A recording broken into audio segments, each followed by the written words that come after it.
Hey, what's up guys? Welcome to Triggered Precision Machine. Thanks for joining. Before we get started on the main video today, I wanted to announce the winner for our TPM 5-shot challenge, the business card challenge that took place in May.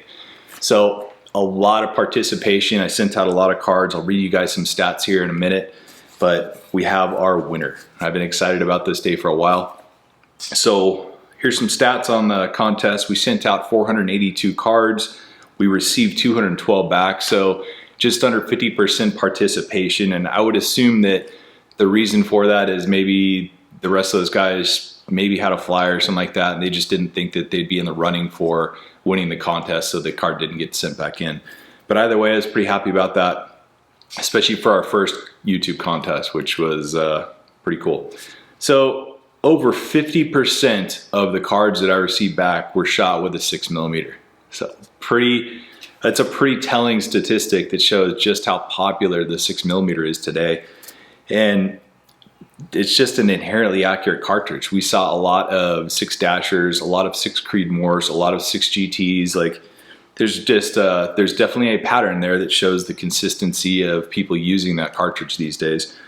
Let's see, everything was under MOA. Every single card that I received was under MOA. And all but 44 were under 3/4 of an MOA, which pretty impressive shooting for a 5-shot group at 100 yards, no matter what you say. Anything under 3/4 is good enough to do all the PRS type stuff, all the hunting type stuff. When we get below that, that's where the real skill in reloading, the skill in driving the rifle, and staying consistent shot to shot really shows. And the majority of the groups that I received were right around maybe 450,000s to probably 650,000. So from 0.45 over to 0.65 on the tall end. And all of those are very respectable groups for 5-shot groups. A lot of us only shoot 3-shot groups. When you say that as you continue to shoot more shots for your group, it involves the shooter's ability much more than the potential accuracy for the rifle. And this definitely shows it. I had several groups that showed up to me that had 4 shots in probably a 1/4 inch hole, and there was one flyer that kicked it off to, you know, a 600,000ths of an inch group as opposed to what it should have been, a 250,000ths group. So without further ado, I will announce the winner. Our winner was Bryan from Michigan, and he shot his group with a 6 GT, and his group measured 0.401 center to center for 5 shots at 100 yards. Fantastic shooting, Bryan. I just contacted him this morning, let him know he won, and he's getting his t-shirt, hat, and some stickers sent out on Monday. A couple things to say about the contest before we move on.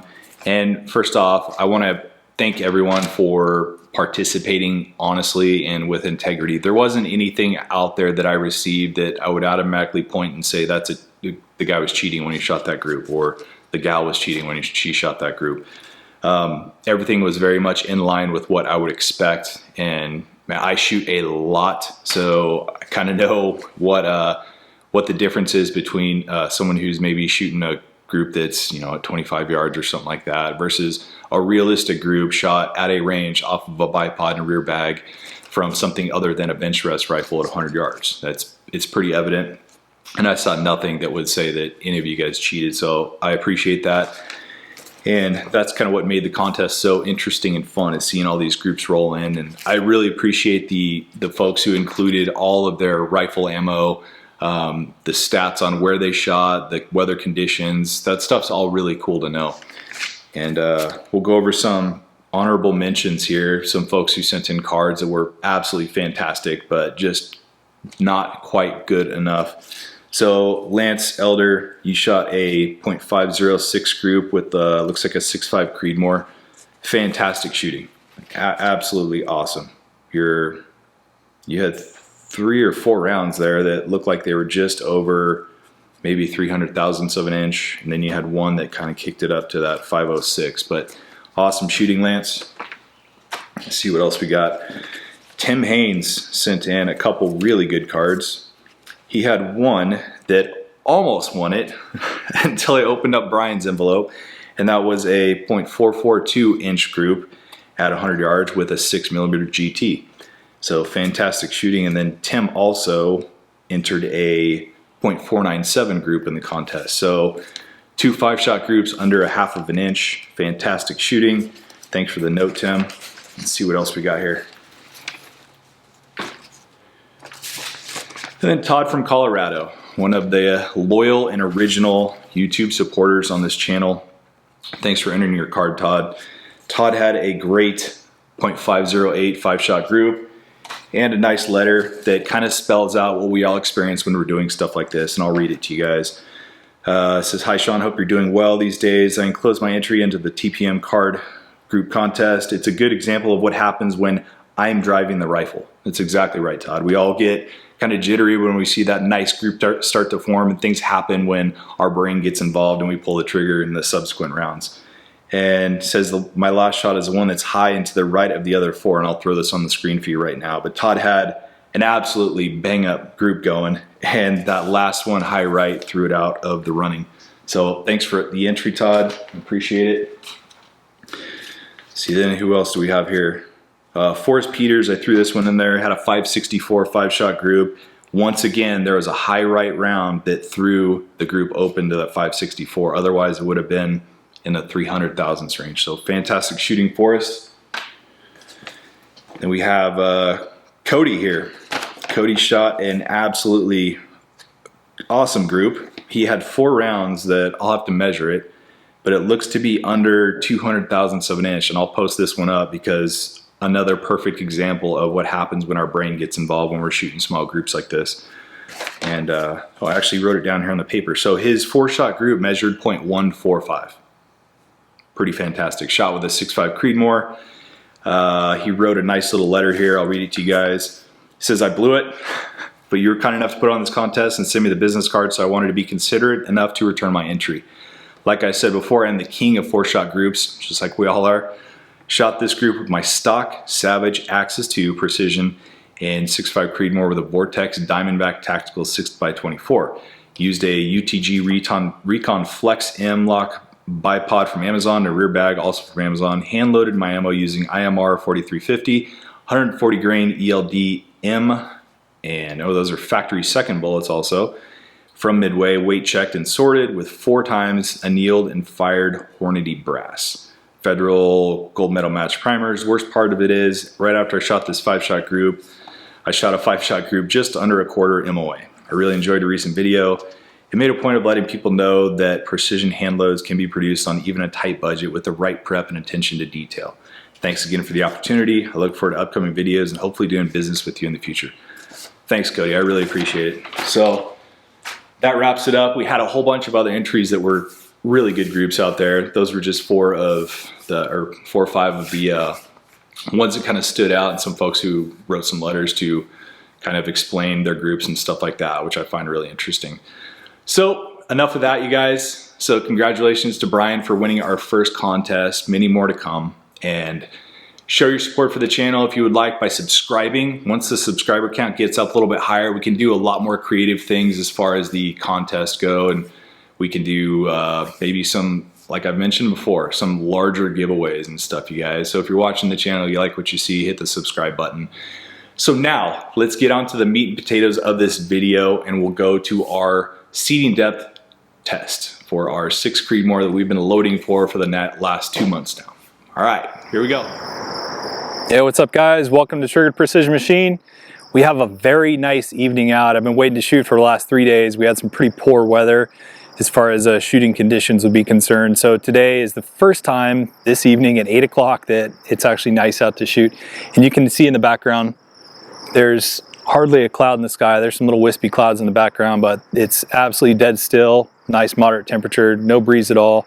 So it'll be a good day to do the seating depth test for our optimal charge weight test that we did last week. So we settled on a powder charge of 42.8 grains, which was on the higher end of the loads that we tested. And the 43.0 grain group was by far the best out of everything we shot last week. So not that that means anything, but we also had a very nice group of 3 powder charges in a row there that offered us very similar average points of impact. So Today we're going to pick that 42.8 grain load and we're going to test out different seeding depths all the way from 60 thousandths off the lands, 0.060 off the lands, all the way to the lands, and 10,000th of an inch increments. So we're going to shoot 3 shots each. We're going to shoot 25 rounds total, the same 25 pieces of brass that we shot for the last test last weekend. They've all been prepped and loaded the exact same way. Nothing has changed. They were wet tumbled, they were annealed, they were primed, they were powdered. Everything is exactly the same. The rifle has been cleaned in the exact same manner as I cleaned last week before the test. So we're ready to go.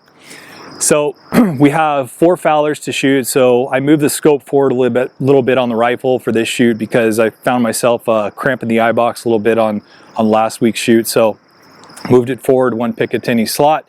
So hopefully that'll help with that. But I'm pretty excited to see where we end up after this test today. I think that we're going to see some pretty spectacular results. And I'm going to throw out a guess here, but I'm thinking that somewhere around the 40 thousandths off the lands mark is going to give us the best accuracy. So without more talking, let's get to shooting, you guys.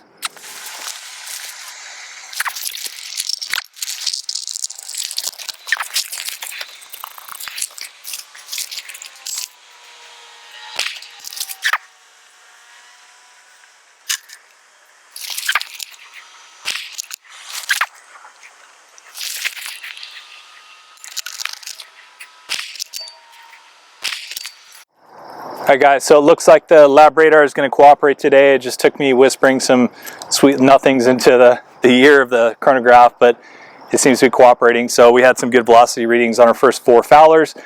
Now the barrel is all seasoned in, warmed up, we're on target, and we're ready to actually shoot our test. So I'm kind of rushing through this because we're running out of daylight here. We got maybe half hour, 45 minutes left of daylight, so I still want to allow the barrel to rest about 30 to 45 seconds in between each shot, just so we don't have any sort of heat shift. So I'm not going to shoot this test in the round robin fashion like I did the OCW test. So I have 3 rounds from each seeding depth, and I'm going to fire all 3 of those rounds sequentially into their own target. Then we'll move on to the next seeding depth, and we'll go on and so forth until we're done with the whole test. So first up, we're going to start with at the lands, so that's 0 jump to the lands. And we'll shoot 3 of those. We'll see how that goes. The next will be 10, then 20, 30, 40, 50, and finally 60. So let's, so far so good. Let's see how this goes.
Alright guys, it's already starting to get a little darker, so we finished just in time, but that was all played in fast motion for you guys, so you didn't have to sit here and watch the whole thing real time, but that took about 40 minutes total. So looking at all the brass heads here we have in the case, and these are all exactly where they came from, so each different seating depth is in the correct row sequentially, and there is 0 pressure signs in any of these. The case heads look great, the primers look great, there's 0 ejector swipes, there's nothing wrong with this load at all. Everything felt good. The velocity readings that I was getting were incredibly consistent. We'll go over those in a second. We had a couple misreads on the lab radar, but overall I think you'll be pretty impressed with what we have going on downrange, and it's exactly what I expected. From 30 to about 60 thousandths off the lands was where we had our accuracy for our seeding depth. So next, let's head downrange and let's check out the target. All right guys, so here's our work. So up here we have our 0 jump distance, then we went over to 10 off, then this is 20 off, 30 off, 40 off, 50 off, and finally 60 thousandths off the land. So 0, that is at the lands, if we remember that. 10 thousandths is 0.010 off the land, so there's no contact of the lands there. Then 20 off, 30 off, 40 off, 50 off, 60 off. So we started out pretty strong here. We had 2 rounds go through this hole, then that one off to the left. Still not too bad. That's probably right about a ½ inch group or less. This one's definitely under a ½ inch, maybe 400 thousandths of an inch. We have 2 kind of in a ragged hole there and 1 up top. And then there's 2 more in the same hole at 20, and then that 1 down south there for about maybe just over a ½ inch group. And then things starting to tighten up at 30 thousandths off. So that's a nice ragged hole with 3 rounds. That's probably a group that's probably under a ¼ inch, definitely. And then same thing at 40 thousandths off. So very, very similar size group, probably around a ¼ inch or so. 50, it opened up a little bit, and that one down there to the bottom right might have been me. So I can't discount that as being the load itself, but possibly me. And then back to 60, we have another really nice, probably ¼ inch ragged hole at 60 thousandths off. So I'd pretty much be happy anywhere from 30 to 60. Any of these groups would do just fine for the purpose that I want to use this rifle for, which is the PRS type shooting. These are all well under a ½ MOA, and these ones right here are probably under a ¼ MOA. We'll get the calipers on them back at the shop, but pretty fantastic groups we have here. Alright guys, so that wraps up that whole segment. And once again, the whole point of this whole entire series is to try to demystify this whole process. So you just saw exactly what I went through. There's nothing behind the curtain here. There's no smoke and mirrors. There's nothing. This is exactly what I did to land with groups like this. 25 rounds downrange, or I'm sorry, 50 rounds downrange total at this point, 25 for the optimal charge weight test, and then another 25 for the seating depth test. And this is where we're at. So like I said, I'd be happy with any of these groups right here, but we'll probably pick, I'm thinking probably, God, I don't know. I mean, it's so hard to pick. We'll throw the calipers on them when we get back to the shop, but they're all phenomenal groups. And this is what I would expect from a rifle that was built properly and a reloading process that is done methodically and analytically. This is the result. There's no magic to this stuff at all, okay? A lot of guys are going to go out there and tell you that you have to do this or buy this or do all this stuff. It's not true. Just be methodical, analytical, and consistent with your reloading practices, and this is what you'll get. Awesome stuff. So from here, what we want to do is we're going to pick one of these, and once again, this is going to come down to a very, very small measurement here because these groups are very similar, but I'll just go pick one when we get back, and we'll select that as our load. So from this point, we're going to go on and we're going to try to make this group even smaller. So I want to see all these things into one tiny ragged hole. Like there's 2 rounds in that hole right there. I want all 5 to go through a hole like that. So well under a ¼ inch with 5 shots. That's my ultimate goal for this. And the way we're going to do that is by using a harmonic tuner on the end of the rifle. As you'll remember, we have nothing on the end of the rifle now. It's threaded 5/8 24 for a suppressor or a brake, but there's nothing on it right now. That gives us the absolute raw data that we're seeing right here. And this is the basis that we're going to start from to do all of our fine tuning with the harmonic tuner. So back at the shop, we have a 6mm board Harrell's tuner, harmonic tuner. We're going to throw that on, properly time it, make sure it's seated nice against the shoulder of the barrel, and we'll do our next segment using our selected load here, and we'll go through the whole tuning process with that thing, and we'll see what differences it makes. It's very interesting. You guys buckle up, because if you haven't experienced this before and what a harmonic tuner does to a barrel, there's a little voodoo there. It's pretty interesting what it actually does. And there's a lot of folks out there who are probably shaking their heads going, you can't twist a little nut around the end of your barrel and have it change things drastically. Well, I beg to differ. You guys will see our groups will open up from here and our groups will shrink down from here. I guarantee it. And what we'll be left with is absolutely a perfectly tuned rifle. So we'll answer some of the questions that are related directly to the tuner in that episode, like, is the tune good forever? Do we have to change our tune when we change our loads? All great questions. Those have all been asked in the comment section one point or another, and we'll address every single one of those in the next episode. But for today's episode, I'm extremely happy with what we have here. Now, let's head on back to the shop now. We'll do a little target analysis. We'll figure out our group sizes, and we'll finally select our powder charge and our seating depth for our 6mm Creedmoor load. All right, guys, so we made it back to the shop. I've got our target all laid out here. I went ahead and used the calipers to measure off all the groups, and I'll read all the info I have off of the target. I'll hurry this up because I'm starting to lose my voice a little bit. So our 0 thousandths jump at the lands, we had a 0.586 group center to center. Our velocity readings were 3077, 3081, and 3062 for an extreme spread of 19 feet per second. Then we go over to the 10 thousandths off the lands group, and we had a 0.411 group there. So 411 thousandths of an inch, just under a half inch. And the velocity readings were 3062, 3056, 3070 for an extreme spread of 14. For our 20 thousandths off the lands group, we had a group size of 0.621, and we did not get an extreme spread because we had a couple misreadings on the lab radar. So the only reading we had was 3055, which is right in line with the previous two groups. Then we go over to 30 thousandths off. This is where things start to tighten up as far as our group size goes.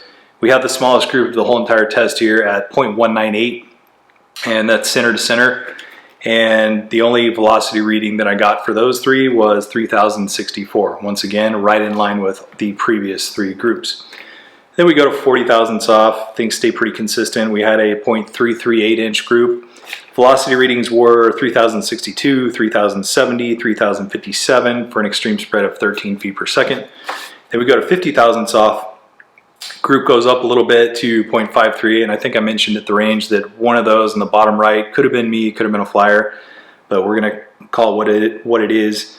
Our velocity readings were 3061, 3069, and 3058 for an extreme spread of only 11 feet per second.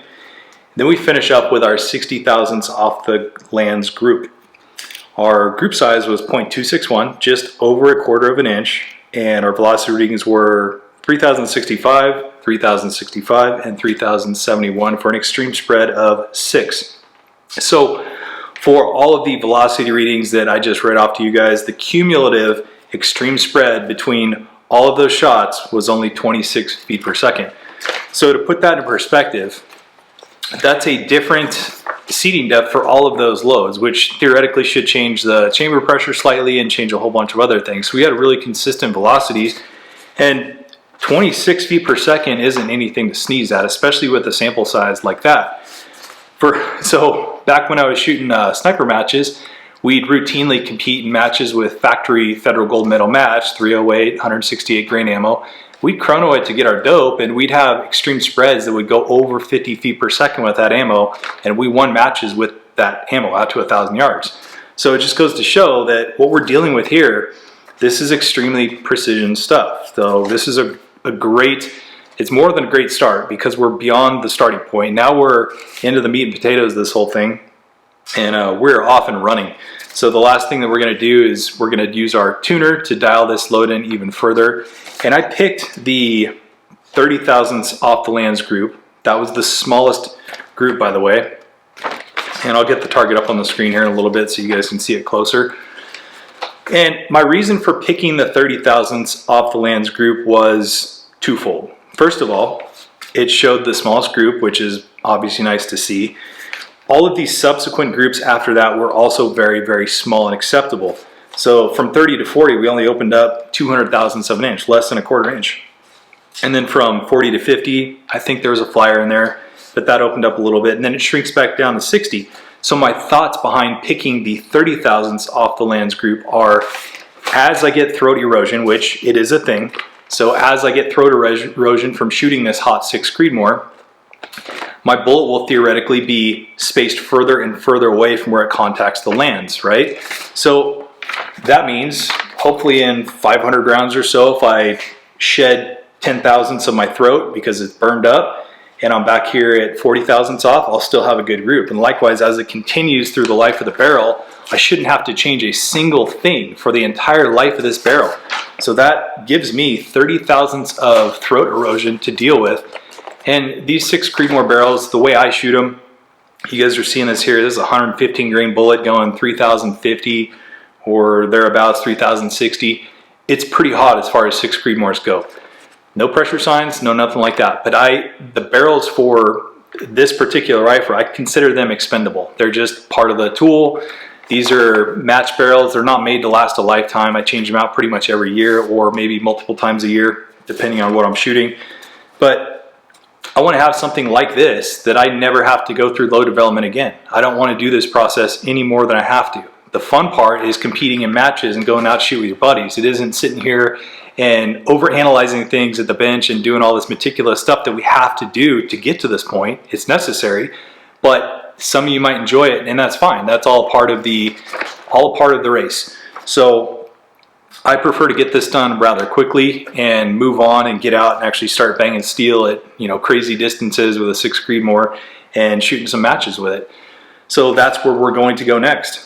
We're going to get this thing dialed in, and while we do the dial-in process, I'm also going to take all those velocity readings, and that's where we're going to base our dope average, our dope velocity averages off of that. So I'm not sure exactly how many rounds we're going to load up for the tuning process with the Harrell's tuner, but it's going to be quite a bit of ammo. We're going to shoot, the tuner has a collar on it that it will revolve around the kind of the brake portion of the tuner, several revolutions. So we'll try to shoot that in some sort of method. And there's a couple guys out there. Dave with the Crumlin Gun Club up in Canada has been a great resource, and he has a lot of experience with these tuners. So I'm going to probably reach out to him and lean on him heavily for advice on how to get this thing done in a respectable amount of rounds without burning out the barrel. So overall, you guys, really, really happy with where we're at right now. And once again, just want to demystify this whole process. Everything about precision rifle reloading, building the precision rifles, all this stuff. That's the purpose of this channel, is to show anyone out there that they can do exactly this. There's no magic. So get out there and have fun with it, and that's all we have to do now. We're going to go out and have fun. We have our good load. We know it works. So now let's see how small we can get it. Let's see what this tuner does as far as the harmonics in the barrel and how it affects our groups downrange. And we'll get some good numbers on it. We'll see how consistent our velocity is with the larger sample of rounds fired through the chronograph. So great stuff. I appreciate you guys hanging out for the duration of this series. I think it's been pretty good and informative. I've gotten a lot of good feedback. So we'll continue this with the one video a week. So hopefully we'll have our video out on the tuning process with the Harrell's tuner. Hopefully next Sunday, maybe Saturday if I get the chance to do it. But I'd say we're doing well. So thanks guys. Hope you guys have a good rest of your weekend. We'll see you later.